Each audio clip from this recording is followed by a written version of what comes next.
नवीन बाबू खूब कम समय भितर पाखे पहुंचे आम सहित उपस्थित अच्छा विधायक सुशांत राउत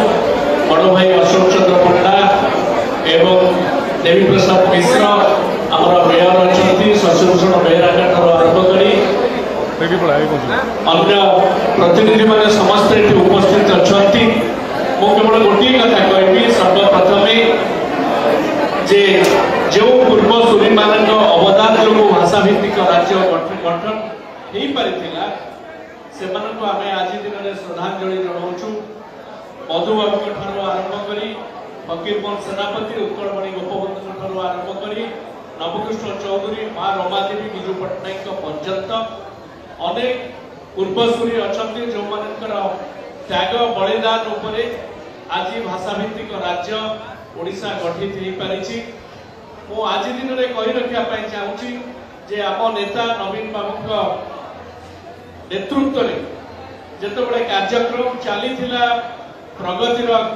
धारा जितेबाला ओडिशा रे आगे आगे चली से समय ओडिया भाषा संस्कृति को ऊपर को पहुंचापी जबरदस्त उद्यम कर ओडिया भाषा विश्वविद्यालय नथिला ताहा सत्यवादी ठारे आरंभ होईछि एवं एथिरे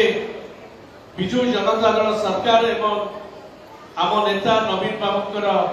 उद्यम रही से विषय में आलोचना रखा चाहूनी केवल एतिक नुहे ओडिया भाषा को किभली भाव में विश्व दरबार में पहुंचेबा से ओडिया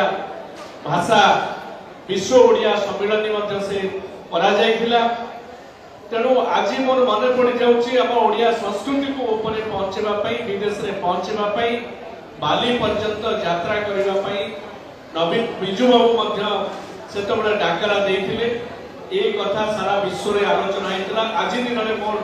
समस्त अनुरोध आम समस्ते एकाठी होकर भाव में ओडिया भाषा संस्कृति को आगक नवा से सम्मिलित उद्यम दरकार समस्ते आज पवित्र दिन में संकल्पित हेबा समस्त को धन्यवाद। वंदे उत्कल जनता।